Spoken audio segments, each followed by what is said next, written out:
Please join me in welcoming the chairpersons, Dr. Ravi Jayawardena and Dr. Nalayini Jagadisan. Good afternoon, everyone. I'm Dr. Ravi Jayawardena, my co-chair, Dr. Nalayini Jagadisan. It's my pleasure to invite another Mayo Clinic expert. Actually, he's a guest lecturer, even though we say he's a guest. He's born in Sri Lanka, and now he serves as a consultant physician as well as the assistant professor in neurology in Mayo Clinic, Dr. Kogulavadanan Arumaithurai. This is over to you, sir. All right, thank you. So I'm Arumaithurai. I'm one of the neurologists, like they said. So before I start, I've been attending all these talks from yesterday and today. And one thing that I've learned is that I'm glad that I'm not an internist. There's so much for you to remember, some of these complicated terms. So we'll be talking about a much more lighter topic right now, approach to back pain. And I have no disclosures. And the learning objectives, I'm hoping by the end of this, you have an approach when to do imaging. We'll talk some of the common cause of back pain. And what's new? What's the new thing in back pain? Is there something? And end of the day, we'll talk a little bit about management of back pain as well. So, it's a very common disorder. In our lifetime, all of us will have back pain at some point or the other. And majority of them are self-limiting. And when we talk about acute, it's, we talk about something less than 4 weeks. 4 to 12 weeks is subacute. And what we mean by chronic back pain is anything more than 12 weeks. Some of the common risk factors, smoking, age, female sex, being too active or being too sedentary. They are both risk factors, low education, and some psychological factors like anxiety and depression. So majority, as I said, will have self-limiting. About 10%, less than 10% will have, the radiculopathies, the stenosis, the vertebral compressions, and less than 1% is the very rare ones like the infections and the malignancies. So this is some basic anatomy. So, for the residents and here, when I'm talking about anterior, I'm kind of talking about the top portions here, and that's the body, and then the disc. And the disc has the, kind of the nucleus, which can, when the fissure kind of ruptures, that can come and cause problems. What I want you to focus also, the pedicle, this is the posterior part, and then this is the lamina, you see like the Y. And when they talk about laminectomy, they're basically talking about removing this Y-shaped structure. And this is the kind of the anterior, the disc, the vertebral body, and where the disc kind of touches the vertebral body is the end plate. So when I'm talking about end plate, that's what I mean. This is a neurovertebral foramen. And, the kind of when we run our hand, this is the posterior part, and that has the facet joints as well. So some other terminologies before we go, the spondylolysis means basically the fracture of pars interarticularis. And you might ask me, what is pars interarticularis? Is basically the line joining the kind of the two facet joints. And when we talk about spondylolisthesis, we are basically saying the anterior posterior displacement. In this case, it's the anterior displacement. And also the disc here, you can, if you can see my pointer, you can come and kind of pinch on the nerve in the central canal, or it can pinch on the side and cause in the neurovertebral foramen and cause a radiculopathy. So both ways it can cause. And also there's a ligamentum flavum in the posterior part, which can hypertrophy and kind of reduce that space in the central canal.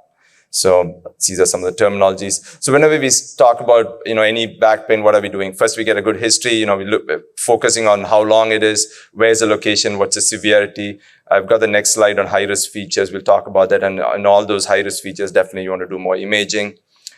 History of current use of corticosteroid injections. This will help us to understand whether are they benefiting from it. Do we need to do something else? History of epidural or spinal procedures. Again, that will kind of help us in terms of chronic back pain. Are they benefiting from epidural steroid injections? And also sometimes their comorbidities can also affect their improvement. So these are some of the high-risk factors, unintentional weight loss, fever, malignancy can cause metastasis, so that can cause back pain. Recent bacterial infections, again, can cause osteomyelitis and other problems.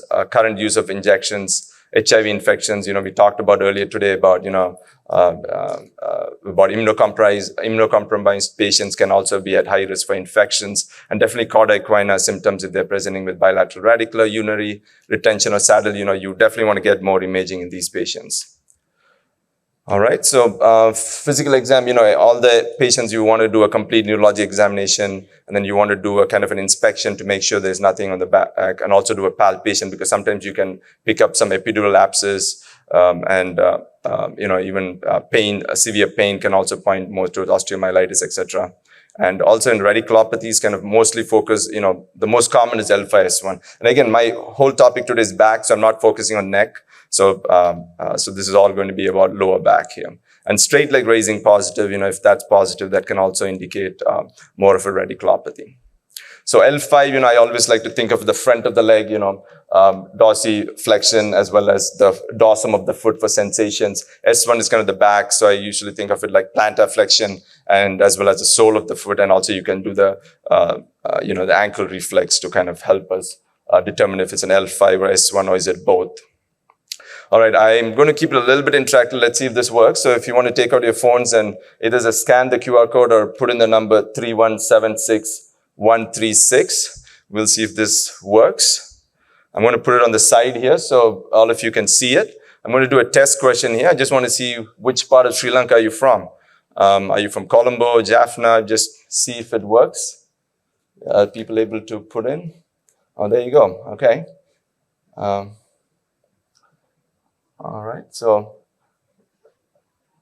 right, we'll keep moving for the purpose of time, but it looks like majority are from Colombo. All right, so the first patient here is a 35-year-old office worker presenting with lower back pain after lifting a heavy box. The pain is localized, non-radiating, and has been present for the last 3 days. There are no neurologic deficits, no history of trauma, no red flags. Physical exam shows tenderness in the lower lumbar region, but no weakness or sensory loss. What is your best next step in the management of this patient? Excellent. It looks like all of you know your stuff as usual. So, okay. So why do we want this? Imaging becomes a very big issue. So whenever, as I told you earlier, majority of the patients are asymptomatic. Majority of them, if they're asymptomatic, they are going to be self-limiting. So sometimes when you do this imaging, you're going to find relevant findings. And then when you find relevant findings, then you're kind of stuck between, is this the cause of his back pain? Okay, let's say this is the cause of his back pain. But then that does not correlate with the severity of his presentation. And all right, let's say this, you do everything, and everything correlates and you go end up doing the surgery for this patient. But that doesn't mean his symptoms are going to improve. So just keep that in the back of your mind. And why is it I say that, you find these relevant findings in a lot of people? Because if you do take asymptomatic people, if I were to take people going on the streets above 60 and I were to, do MRIs on all of them, you're going to find about 20 to 67% of patients have herniations without, above 60 have herniations without any symptoms. So, and then spinal stenosis, you find them about 21% of adults without any, about 60 without any symptoms. Facet joint osteoarthritis, that's also very common. Degenerative arthritis, if you look at facet joint degeneration, it goes from 9% when you're in the early 30s to like 83% when they're 80s. Disc degeneration, again, very common. 50% of normal people will have it in their 30s. And as it goes up, it goes all the way up to almost 100% when you're 80 years old. So, that's why you don't want to do it, when every patient coming in back pain, because you're going to find these findings and then you're going to be kind of stuck, because then the patient's going to ask, well, I've got degenerative arthritis, and you're not doing anything about it. And then it becomes harder to explain to the patient that this is not the cause of your back pain, that this is often a pretty normal finding as you become older. So this is kind of the decision tree I follow. So, if you guys go from the yellow to the red, the early one, like the first patient that we saw, uncomplicated lower back pain with radiculopathy and no red flags, you could just observe and see if they're definitely getting worse after 6 weeks. You want to definitely see them back. If they're getting worse, definitely you can do more imaging. Low back pain with history of steroid use, osteoporosis, you can start off with an X-ray or, and then low back pain with suspicion of cancer, infection, definitely you want to think about more testing like MRI. And the patient, like we talked about, if he's getting worse or progressive, definitely you want to do more imaging like CT or MRI. New symptoms in the setting of recent surgery, definitely a red flag. You want to get more testing. And then cauda equina, definitely that's a red flag, emergency situation. You definitely need to take them in right away. All right, the next patient. A 55-year-old male presents with 2-month history of worsening lower back pain. He describes the pain as dull, persistent, worse at night. He reports unintentional weight loss and occasional night sweat. So he's got some positive findings. On examination, there's localized tenderness over the lumbar spine without any neurological deficits. So 50-50, okay. All right, there you go. MRI is getting better there. Okay, yeah, so this is MRI. So the question I put it here was to kind of tease out between those two, because are you going to order an X-ray or are you going to order an MRI? So, X-ray and CT are both very good to look at disc spaces, vertebral heights, alignment, but the MRI is a better tool to look at spinal cord abnormalities or soft tissue signals. So if you think of metastatic infections, you're definitely going to get an MRI rather than an X-ray or a CT. Okay. So low back pain was some of the findings that you can see are, vertebral end plate changes, annular fissures, osteoarthritis, disc desiccation, where the fluid content goes down, disc height narrowing, disc bulging like this over here. You see that that's a disc bulge and that's a disc extrusion. The only difference is that here the neck is smaller than the dome, and here the dome is smaller than the neck. And radicular symptoms, they can have central canal, like we talked about, where the disc kind of protrudes into the central canal, or it can be kind of onto the side and cause nerve root impingement as well. Okay, so, some of the causes of back pain. So one of the common ones is axial low back pain. Some of the causes include like facet joints, SI joints, discogenic, like anterior or posterior. And another way to look at it is it anterior? Is it from the disc? Is it from the end plate? Is it from the vertebral body? Or if it's posterior, thinking about facet joints at the back. So anterior ones kind of presents with when you're bending forward, think about anterior bending forward, worse during physical activity, kind of the mid-lower back, and sitting for long periods, and whereas the posterior is more with extension or with torsional movements. And central canal stenosis can also present like the earlier patient, like a disc protrusion, pushing on can cause back pain, radiating pain, neurogenic claudication, where patients walk for a certain distance and they say, hey, I got to sit down. And the pain gets better. And also the shopping cart sign, where patients always say, hey, leaning forward actually helps them better. So that's the shopping cart sign, which is usually very classical when patients say that. You think about central canal stenosis. Neuroforaminal stenosis, the space between those two, here you see the nerve, nice epidural fat around it. And here you see the disc is kind of pushed in and it's pushed, there's no fat, and the nerve is kind of pushed to the side, and that can cause a lot of radicular symptoms. And this is kind of, here you see this is a normal, you see a nice fat layer around it, fat layer, but here you see it's gone, the disc has come, and there's no fatty layer. So that will help you diagnose a kind of a radicular and, symptom. Degenerative spine, extremely common, common cause of physician visits for back pain. MRI findings, you're going to find it, but then you don't know, you're going to be like, and there's also the myofascial pain. All right, let's do another one here. A 45-year-old construction worker presents with sudden lower back pain after lifting a heavy object at work.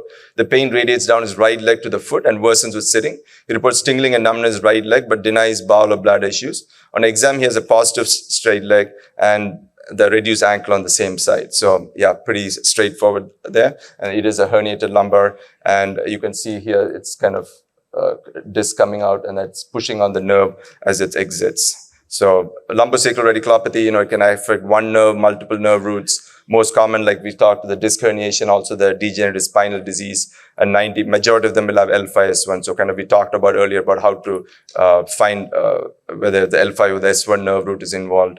And sometimes people describe a classical pain radiating down their lower back. Facet joint pain can also this kind of picture describes like the darker sides are the more common, where the facet joint pain is referred, but the lighter ones also can come, but the most common are the darker ones.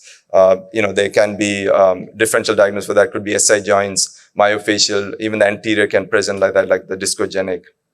Okay. All right, so let's shift gear a little bit here. A 50-year-old woman presents with chronic lower back pain that has persisted for over a year. She describes the pain as deep and aching, centered in her lower back without radiation to her legs. The pain worsens with prolonged sitting and in the morning, but improves somewhat with movement. Physical therapy, NSAIDs, and muscle relaxants have provided minimal relief. MRI reveals modic type 1 end plate changes at the L5, S1 vertebral level. So what is the diagnosis? Yeah, so this is okay, there you go. Somebody has touched vertebrogenic pain. So the actual answer is vertebrogenic pain. So this is a new thing in the back pain. So what's new I was telling about, this is a new thing. So now we kind of recognize this vertebrogenic pain caused by basovertebral nerve roots as a new cause of back pain. In the past, we used to think the disc and the vertebral body are separate entities. But now we know that where the disc connects to the vertebral body, which is called the end plate, these are supplied by these basovertebral nerves, and that causes a lot of pain. So a lot of studies are being done and a lot of interventions are being targeted at this basovertebral nerve root. So, so that's kind of changed the whole paradigm of back pain. There are a lot of studies that have shown that when they go and treat this, it does better. So what happens is, you see the disc, it gets extruded into there, and then the nerves started getting compressed, and there's also some inflammatory reaction that takes place, and all of that causes a lot of pain. So same patient, I'm just asking which finding more strongly suggests vertebrogenic pain as a cause of his symptoms. This is the lack of radicular symptoms, this is the morning stiffness, this is the modic type end plate changes, or what is the, okay. All right, yeah. You got it right. So it's the modic type N1 plate changes. So that's what is this modic type changes I'm talking about? You see how this hypointense here, and that's due to the inflammation. As I said, the disc extrudes into the vertebral body. There's inflammatory reaction taking place, and that causes the modic type changes you see on the MRI. There's different types. There's inflammation edema, there's fatty, and then the last type is, you don't need to know all of that. And this is kind of the MRI stuff. T1, it's hypo. T2, it's hyper. If it's both hypo, it's modic type 2. If it's both, severe, it's both are hyperintense. Okay. So what is the next best management for these kind of patients? We kind of touched upon it. So it's the, is it working? Yeah, there you go. So that is the treatment. So you kind of target the basovertebral nerve. And so basically they access the pain specialist, they kind of access the, go in there and they put in a probe and kind of burn the nerves. So it's called radiofrequency ablation. They kind of burn the nerve so the pain is not transmitted to the brain. All right, our next one here, 60-year-old woman presents with chronic low back pain that has progressively worsened over the past 6 months. She underwent an MRI of the lumbar spine, which reveals degenerative disc disease at L4, L5, moderate spinal canal stenosis, and mild foraminal narrowing without nerve root. She reports difficulty walking for long distance due to pain, but has no neurological deficits. Okay. Yeah, so, I think, I would, so the physical therapy and pain management would be the best choice in this patient, because you would not refer these patients to spinal surgery. You still want to do conservative stuff because there's nothing to correct here yet. So any treatment, you want to start with conservative management. You want to start with weight loss, healthy lifestyle, exercise, physical therapy, low impact aerobics. Medications, you can put them on NSAIDs or Tylenol or low, topical stuff, but no opioids because of its addictive properties. You just don't want to start it at this time. Ice, heat, acupuncture, chiropractic adjustments, all that is game. Totally non-invasive, whatever works for them. And then if nothing works, then you get involved in the pain clinic and they can do facet joint injections, trigger point injections. If all of that, radiofrequency ablation, if all of that, think about sacroiliac joint because that's a very common cause. And often it can mimic other things, so maybe target that. So you want to exhaust everything. Surgery is only indicated strictly, if there's instability or single level disease. How we saw that, the spinal canal stenosis, if everything fails, then they could go over there and maybe do a laminectomy, kind of relieving that. If there's instability, they can go do fusions. But that's kind of the last resort. But radiofrequency ablation, we talked about, how they went in with the probe, kind of burned the nerve. So you kind of avoid the transmission of pain back to the brain. And it's got other names, rhizotomy, neurotomy, burning the nerves. Intractable low back pain, there's always going to be one population where they've failed everything. They've had multiple surgeries. And that's where you have the multidisciplinary approach. And, you can consider maybe opioid and maybe even spinal cord stimulator can play a role in these complex patients. So kind of to simplify things, if low back pain with neurological symptoms, then you do an MRI. If you want to do kind of low back pain without any neurological symptoms, maybe you can start with a plain film, give them a conservative management, and then maybe see them back. So recognition of this new entity, what we talked about, the vertebrogenic pain from the basovertebral nerve, and when do you do surgery? And with that, that's That's me, as you know, the panelist was earlier telling. I'm from Sri Lanka, and I did my early, then I left Sri Lanka when I was like 3 years old. I did my early part of my schooling in Bahrain, then did my med school and high school in India, and then I've been practicing neurology in the States and did my residency there as well. And then I've come to, I went to see Jaffna like after almost close to 40 years. So it's been a full circle for me. So I would like to thank everyone for this great opportunity, especially the Sri Lanka College of Internal Medicine, the president, Dr. Manilgama, and all the other organizers for this wonderful event. Thank you so much. Thank you very much, Dr. Kogulavadanan for the very informative, insightful lecture. As we don't have any time, so may I ask any burning questions from the audience? One question. Can I ask one question? Sure. So what is the place of TENS in chronic back pain? What is that? TENS. Oh, TENS, the role of TENS, you mean? Yeah. I mean, that is usually done, we have a lot of people on TENS unit, they're able to take it home because nowadays the TENS unit are so small, it's like a pocket and they're able to fix the electrode and then they can automatically, the patients can up titrate or down titrate depending on their level of pain. And it's a very simple procedure. Not even a procedure, it's just a device. Yeah. Okay, thank you very much. And I would like to ask my co-chair, Dr. Ravi Jayawardena, to issue the certificate of appreciation.